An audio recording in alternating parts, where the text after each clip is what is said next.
Assalamualaikum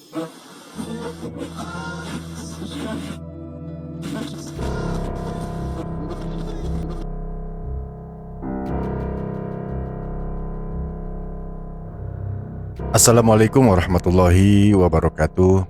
Salam sejahtera bagi kita semua. Halo Sobat Ramis, apa kabar? Mudah-mudahan Sobat Ramis semua dalam keadaan sehat walafiat selalu. Jumpa lagi dalam kisah-kisah horor di Radio Misteri. Pada episode kali ini, saya akan membacakan sebuah kisah nyata yang dikirim oleh Sobat Ramis yang bernama Eko, yang pernah mengalami sendiri kisah menyeramkan saat pulang kampung dengan bis malam jurusan Yogyakarta-Surabaya. Nah, seperti apakah kisahnya?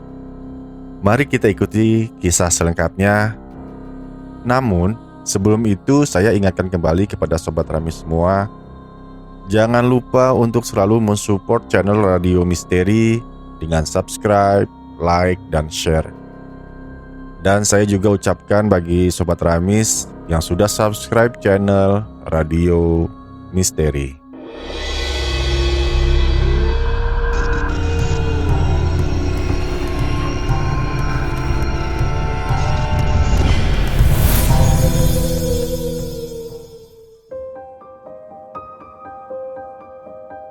Sobat Ramis, Eko adalah seorang bujangan yang bekerja sebagai dosen di salah satu perguruan tinggi swasta di Yogyakarta.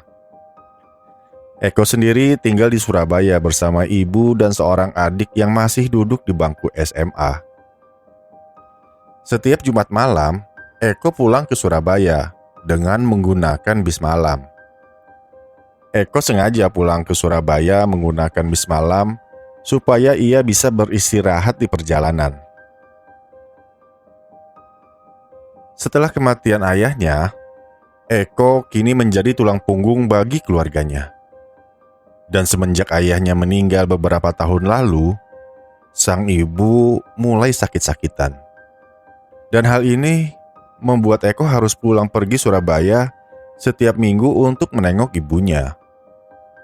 Walaupun jarak kota Yogyakarta dan Surabaya hanya semalaman, namun perjalanan ini cukup melelahkan. Sebenarnya Eko ingin membawa ibunya pindah ke Jogja dan tinggal bersamanya. Tapi Nining, adiknya, masih bersekolah.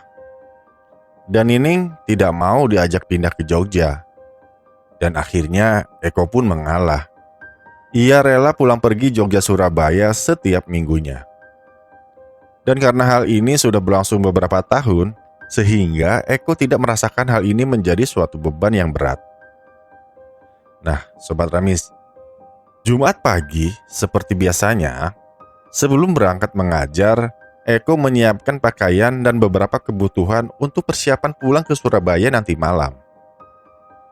Eko sudah terbiasa pulang menggunakan bis malam supaya ia bisa beristirahat di bis. Jumat sore, Eko terlihat masih sibuk dengan mahasiswanya. Hal seperti ini sudah menjadi suatu kebiasaan bagi para mahasiswa untuk menggelar diskusi-diskusi mata kuliah bersama dosen mereka. Karena hari Jumat merupakan hari terakhir dalam seminggu, karena hari Sabtu dan Minggu merupakan hari libur. Nah, singkat cerita, tanpa terasa jam sudah menunjukkan pukul 9 malam. Namun beberapa mahasiswa masih bersemangat membahas beberapa persoalan. Eko yang juga memiliki jiwa pendidik tidak bisa begitu saja menghentikan jalannya diskusi. Akhirnya, baru sekitar pukul 10 malam, acara diskusi tersebut berakhir. Setelah acara diskusi berakhir, Eko langsung pulang ke tempat kosnya. Dan dengan agak terburu-buru, Eko mengendarai motornya melewati jalanan pintas agar menghemat waktu. Tiba di tempat kos, Eko langsung mandi dan bersiap pulang ke Surabaya. Dengan diantar oleh ojek pangkalan yang mangkal di depan gang, Eko minta diantarkan ke kawasan jembatan Layang Janti. Lokasi ini menjadi tempat favorit Eko untuk mencegat bis yang menuju ke Surabaya. Jalan Layang Janti ini sebenarnya lebih mirip kayak terminal bayangan bagi orang Jogja yang ingin pergi keluar kota, khususnya ke wilayah timur. Dan saat itu, jam sudah menunjukkan pukul 11 malam. Eko menuju ke sebuah warung kopi di pinggir jalan, dan ia pun memesan kopi sekedar untuk menghangatkan tubuh di malam yang dingin sambil menunggu bis jurusan Surabaya yang melintas. Lama Eko menunggu bis, dan belum juga ada yang lewat. Sambil menikmati kopinya, sesekali Eko menoleh ke jalan berharap bis segera tiba. "Mau kemana, Mas?" tanya bapak penjual kopi. "Mau ke Surabaya, Pak," jawab Eko spontan. "Oh, sendirian aja, Mas?" tanya bapak itu lagi. "Nggih, Pak," jawab Eko. "Tumben sepi ya, Pak? Biasanya banyak orang yang nunggu bis di sini, Pak." Eko bertanya. Iya, hari ini sepi, gak kayak biasanya," jawab si bapak yang juga keheranan. Nah, singkat cerita, tak berapa lama, Eko melihat lampu mobil menyinari jalanan. Dan bis yang ditunggu-tunggu Eko pun berhenti di pinggir jalan.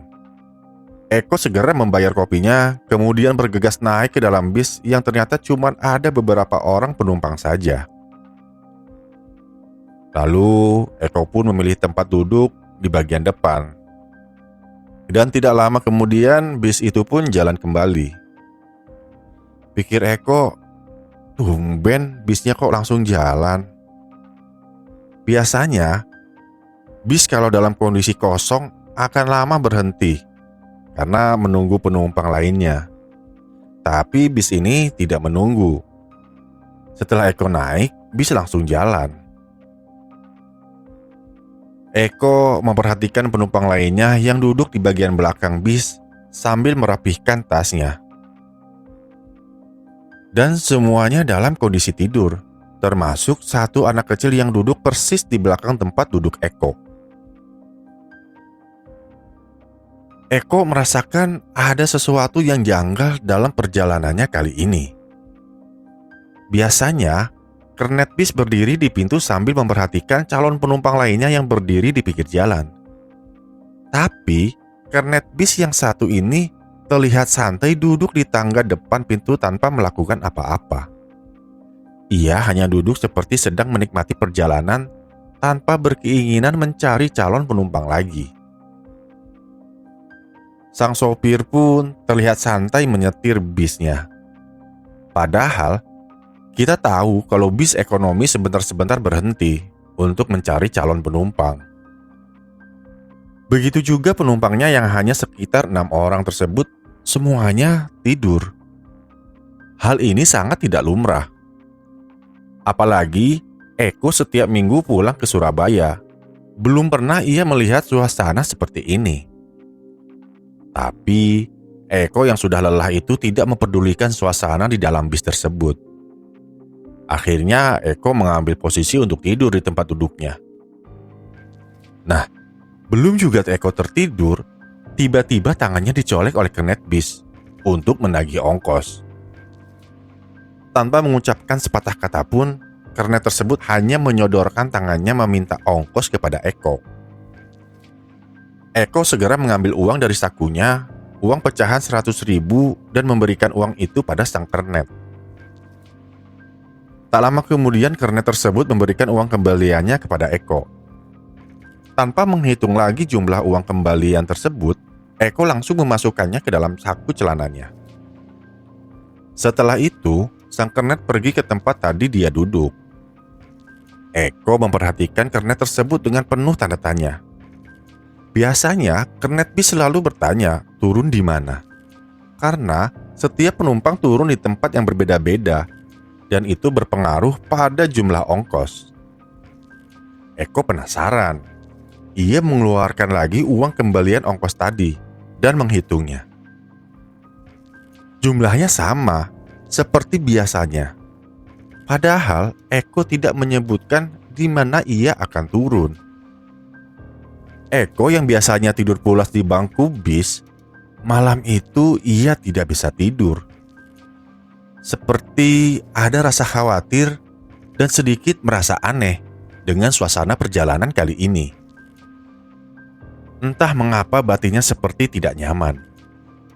Eko memaksakan dirinya agar bisa tidur, tapi tetap saja sulit.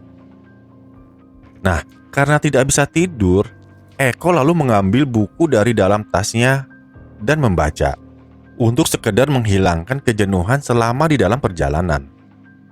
Sesekali ia melihat ke arah depan, memperhatikan jalanan. Dan yang lebih membuat Eko merasa kurang nyaman adalah bau yang ada di dalam bis itu tercium bau anyir. Saat itu Eko tidak berpikir macam-macam. Ia menduga bahwa ada salah satu penumpang yang membawa ikan. Makanya bau anyir menyebar kemana-mana. Eko berusaha tenang di tengah-tengah kebingungan tersebut. Eko yang seorang intelektual itu tidak mau menghubung-hubungkan keanehan di dalam perjalanannya malam itu dengan hal-hal yang berbau mistis. Eko selalu menggunakan logikanya dalam menghadapi hal-hal yang mungkin menurut sebagian orang adalah sesuatu yang ganjil. Karena memang ia terbiasa seperti itu. Menurut pemahaman Eko, segala sesuatu pasti ada penjelasan secara logika. Setelah peristiwa sang penet berlalu, Eko pun melanjutkan membaca bukunya. Kepada kami, Eko menceritakan bahwa saat itu suasana di dalam bis tiba-tiba menjadi dingin. Padahal, bis yang ia tumpangi adalah bis ekonomi non-AC. Eko merasa tidak nyaman dengan kondisi di dalam bis ini. Sebentar-sebentar, ia menoleh ke depan. Tapi keadaannya biasa-biasa saja. Dan penumpang lainnya masih terlihat menikmati tidurnya. Akhirnya, laju bis tersebut melambat dan masuk ke dalam sebuah restoran untuk beristirahat. Sudah menjadi kebiasaan bagi kendaraan yang melakukan perjalanan jarak jauh untuk beristirahat di tengah-tengah perjalanan mereka. Restoran yang disinggahi sang sopir sebagai tempat istirahat memiliki area parkir yang sangat luas. Di dalam area restoran tersebut, suasananya ramai oleh pengunjung. Mobil-mobil pribadi dan bis-bis malam terlihat memenuhi area parkiran restoran tersebut. Saat bis berhenti, Eko pun turun dan langsung menuju ke kamar kecil. Nah, setelah selesai dari kamar kecil, Eko tidak ikut masuk ke dalam restoran. Ia lebih memilih warung kecil yang banyak berjejer di pinggir lahan parkir. Malam itu Eko tidak merasa lapar, jadi ia hanya mencari jajanan ringan dan membeli sebotol air mineral. Sambil meregangkan otot-ototnya yang terasa pegal, Eko menikmati makanan yang ada di warung itu. Nah, sekitar 10 menit kemudian, Eko beranjak dari warung tempat ia duduk menuju ke bis yang terparkir di pojok restoran tersebut. Ia ingin tiduran sebentar di dalam bis sambil menunggu penumpang lainnya selesai makan.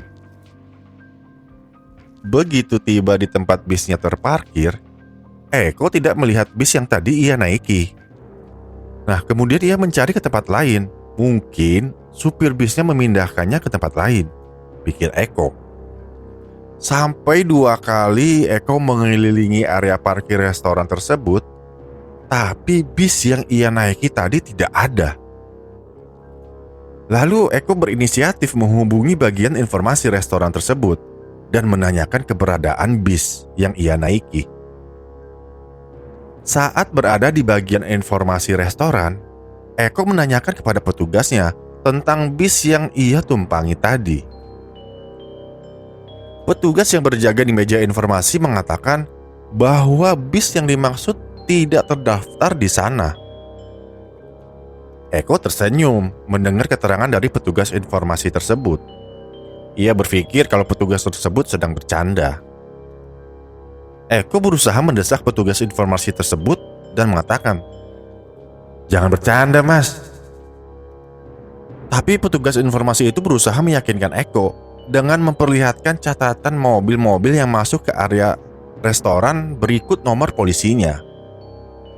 Dan memang benar, nama bis yang Eko naiki tidak ada dalam daftar tersebut. Melihat keseriusan petugas tersebut, Eko mulai merasa aneh. Masa iya sih, bis yang ia naiki tadi tidak terdaftar di bagian informasi? Aneh, pikir Eko. Ia masih belum percaya dengan apa yang terjadi. Eko masih penasaran dengan keberadaan bis yang ia naiki tadi. Ia pun kembali berkeliling area restoran untuk mencari bis tersebut.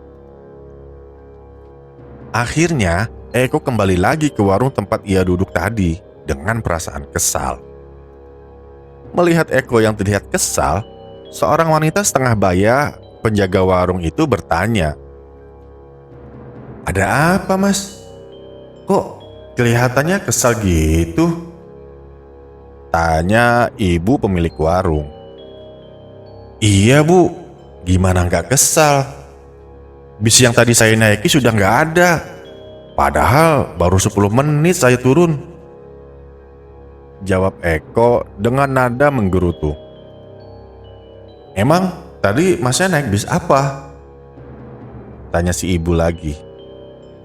Eko lalu menyebutkan nama bis yang ia naiki tadi, berikut warna dan nomor polisinya. Mendengar penjelasan Eko, ibu pemilik warung tadi tiba-tiba terdiam sambil memperhatikan Eko dari kaki sampai kepala. Eko yang merasa dilihatin oleh ibu warung tersebut bertanya, "Kenapa, Bu? Kok ngeliatin saya kayak gitu?" tanya Eko heran. "Si Mas bener naik bis itu?" tanya ibu itu juga sambil keheranan. "Bener, Bu. Emangnya kenapa, Bu?" tanya Eko balik bertanya. Kemudian, ibu penjaga warung duduk di sebelah Eko sambil menjelaskan dengan suara pelan dan hati-hati bahwa bis yang ditumpangi Eko tersebut baru 2 hari lalu mengalami kecelakaan tunggal akibat pecah ban dan masuk ke dalam jurang. Supir bis dan kernetnya meninggal, dan 6 orang penumpangnya juga meninggal. Kondisi para jenazah pun sangat mengenaskan. Eko mendengarkan cerita ibu warung sambil ternganga-nganga.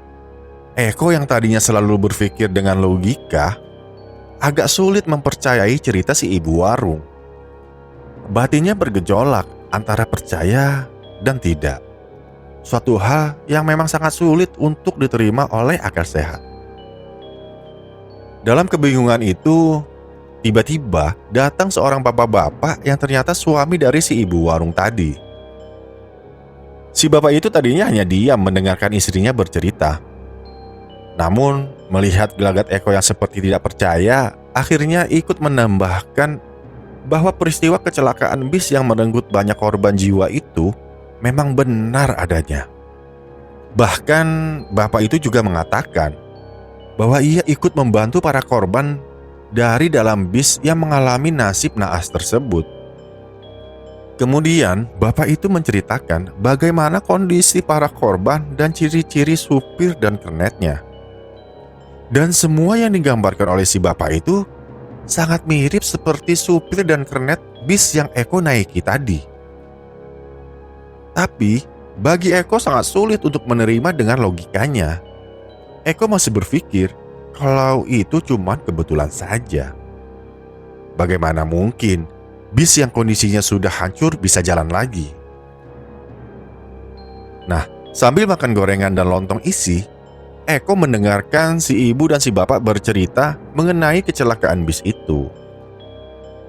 Tanpa terasa, hari semakin larut. Eko memutuskan untuk mencari bis lain yang menuju ke Surabaya. Saat hendak membayar, Eko merogoh kantong baju dan celananya. Ia tidak menemukan uang receh. Kemudian ia teringat uang kembalian saat bayar ongkos bis tadi yang ia taruh di kantong belakang celananya.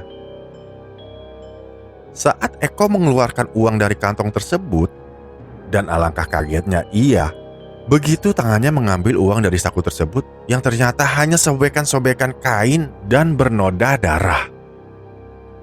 Uang kembalian dari ongkos bis yang diberikan oleh kernet tersebut berubah menjadi potongan-potongan kain yang penuh noda darah segar. Spontan Eko melempar potongan kain tersebut ke tanah di hadapan si ibu dan bapak penjaga warung.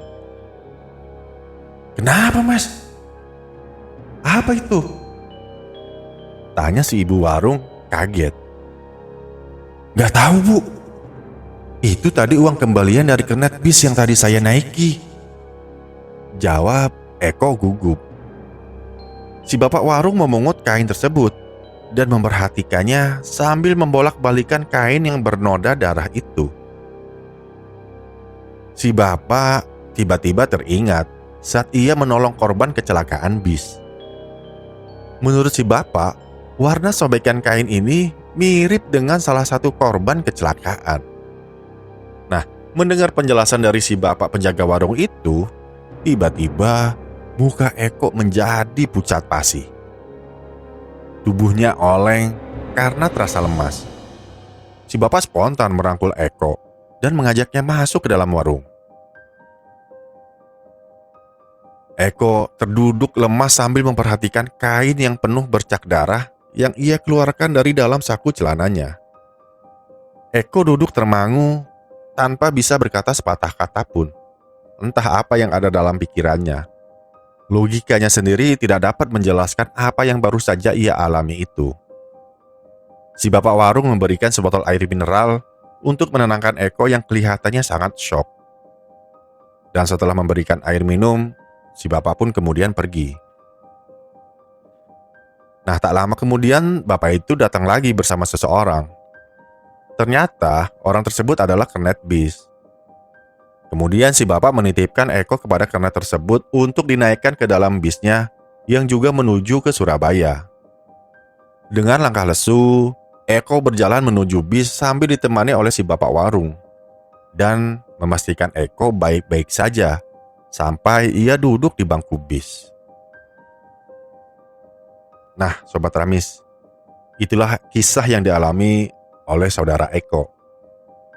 Yaitu kisah tentang di mana ia menaiki bis hantu di kawasan Jalan Layang Janti. Sebelum berpisah, tak bosannya saya mengingatkan bagi Sobat Ramis semua yang memiliki kisah-kisah misteri dan ingin berbagi dengan kami, dapat mengirimkan ceritanya di dalam kolom komentar atau email yang tertera di deskripsi. Sampai jumpa lagi dalam kisah-kisah horor selanjutnya. Wassalamualaikum warahmatullahi wabarakatuh.